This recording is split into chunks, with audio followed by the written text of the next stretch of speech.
It's been 4 months since we bought the T5 and we're finally getting around to removing some panels and doing some modifications.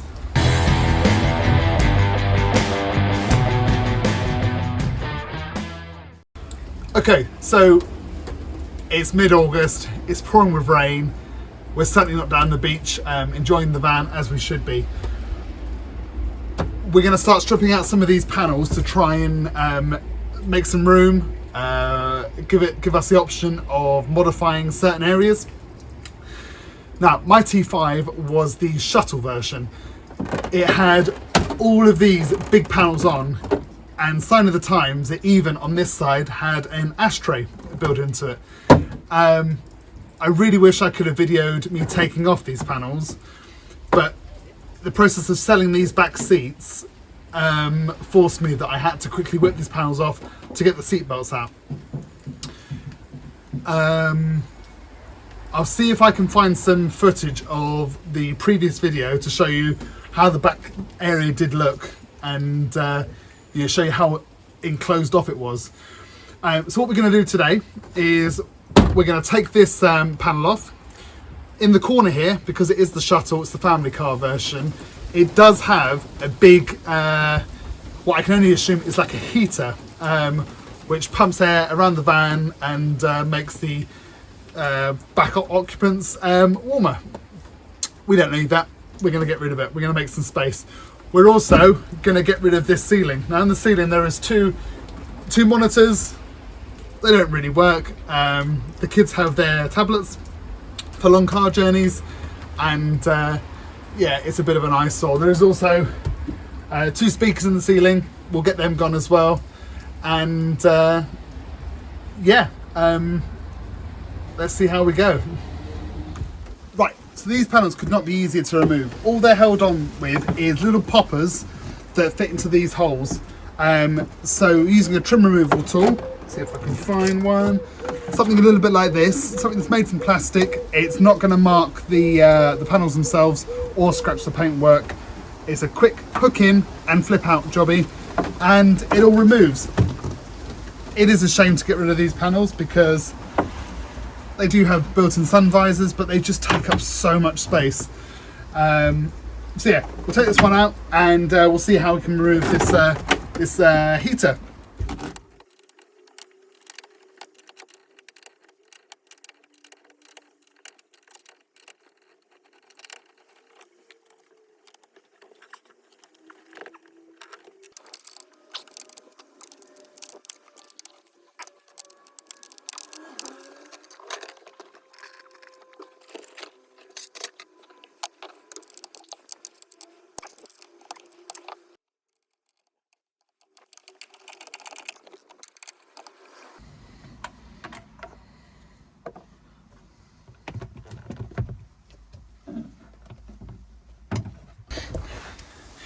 Okay, so I found 2 of the screws. It looks like it's TX25 bit, and they're quite stiff to come out.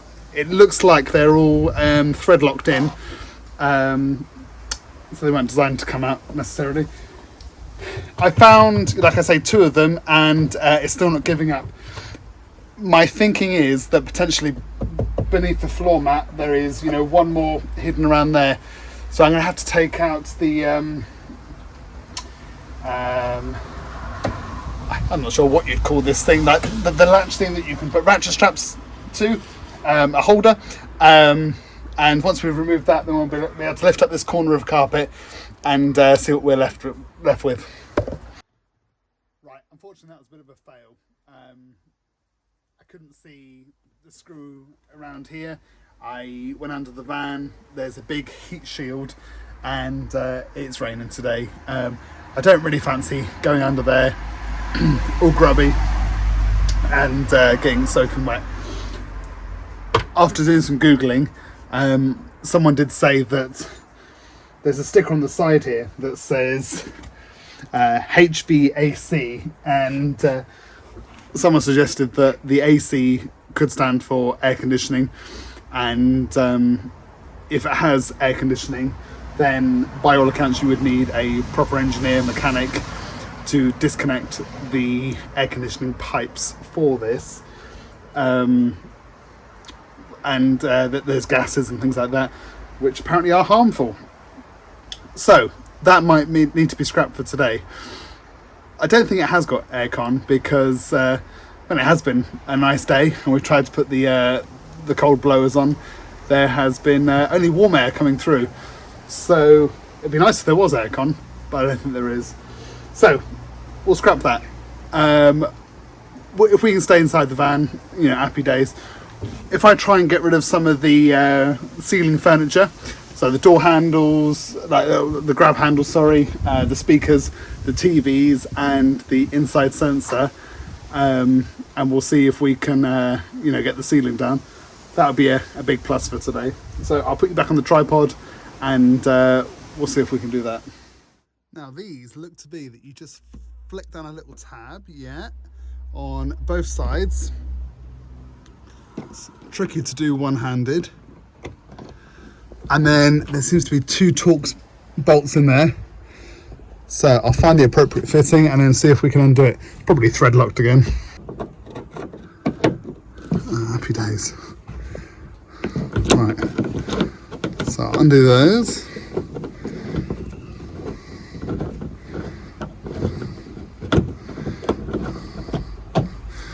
One.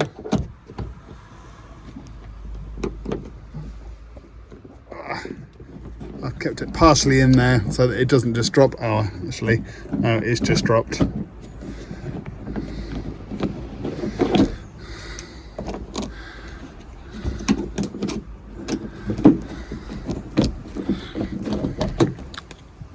Right, now surprisingly, that's just like a tough self-tapping screw. I thought that might have been a bolt, but no, they're down now. Happy days.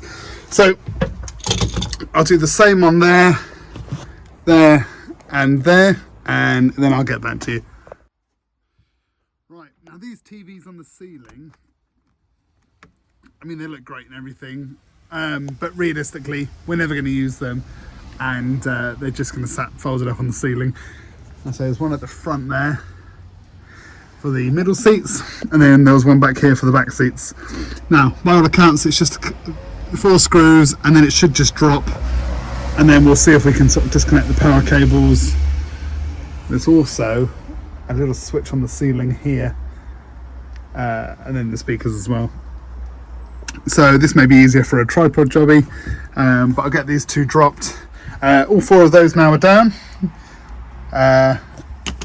It was a slightly thicker screw than I initially thought, and looks like it was just screwed straight into the metal work there. But yeah, we'll get these down, and then we should be hopefully soon ready to start dropping the ceiling.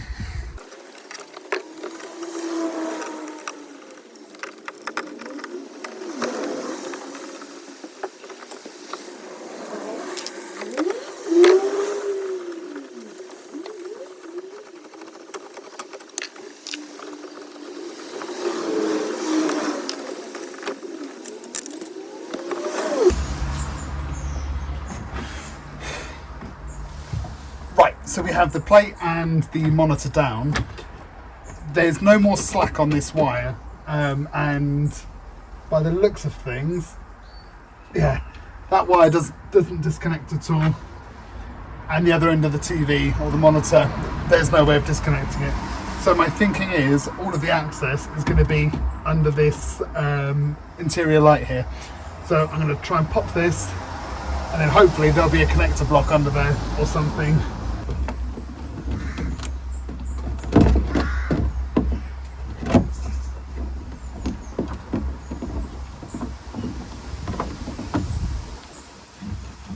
Okay, so I found the culprit. This is one of those yellow video connectors.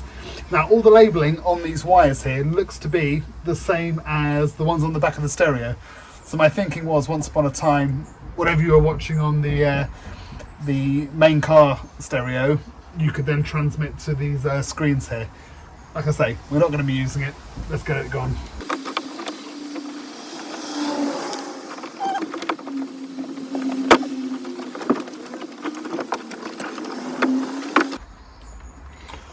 One monitor down. Now it's time to get the second one down. One thing I have done, and I hope you can see it, is I've tucked the interior lights inwards. So that means when we drop the ceiling, it shouldn't come with it, type of thing. Now, I've just popped the grills off these speakers. And once again, it looks like it's just held in with a few self-tappers, and then hopefully that should drop nicely. So I'll get that down, and then I think we're pretty much there.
Right, I'm not sure quite how much you got of that on film, but it came out.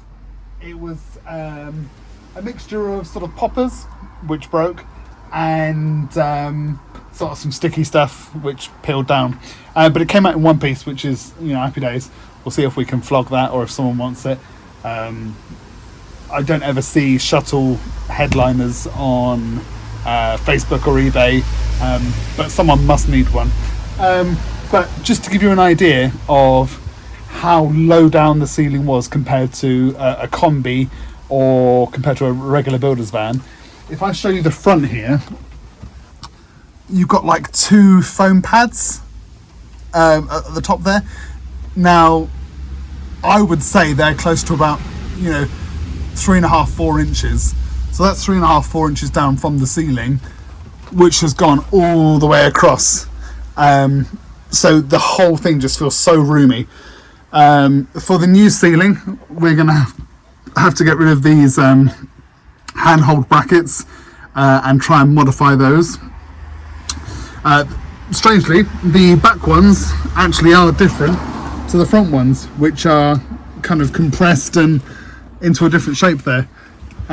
Interior lights, the TV and the speakers just created so many wires and was a right old mess. Plenty of sound deadening on the ceiling, which is good, and yeah, that's really about it.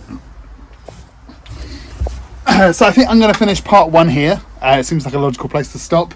Ceiling's down, side panels are off, and we almost have a basic, bare shell. We will need to get rid of that the heater in the corner there.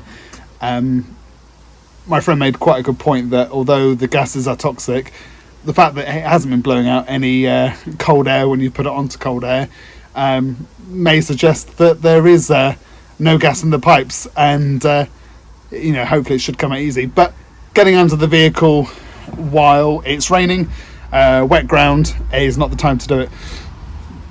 So like I say, I'm going to leave it there, and I think next time we're going to try and make some ply panels and box in some of these sections. So always remember to like and subscribe, and have a good day.